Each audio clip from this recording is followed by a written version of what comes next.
पंजाबी गुलूकार सिद्धू मूसेवाला कत्ल मामले में पुणे कनेक्शन सामने आने के बाद पुणे पुलिस हरकत में आ गई है। पुणे देही पुलिस ने गुज़श्ता रोज गुजरात से एक मुलजिम को गिरफ्तार किया।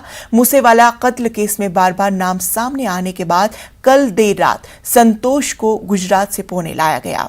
पुलिस ने बताया कि मूसेवाला केस में संतोष जाधव का नाम मीडिया के जरिए सामने आ रहा है, लेकिन संतोष जाधव पर पुणे में कत्ल का मुकदमा दर्ज है। पुलिस इस मामले में संतोष की तलाश कर रही थी, जिसमें संतोष को गिरफ्तार किया गया है। पुलिस के मुताबिक मूसेवाला केस में संतोष जाधव का हाथ है या नहीं, इसकी जांच जारी है। इसके साथ ही को अदालत में पेश करके दोनों को 20 जून तक पुलिस की तहवील में दिया गया है।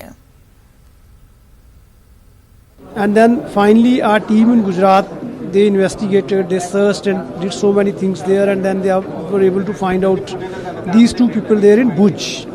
And now they have been brought to Pune. They have been taken into remand, and we'll now interrogate them, and then we'll find out what are their linkages with Bishnoi gang, what is their connection with the Musewala murder, if at all it is there, because media has already reported that they have some role to play in this murder.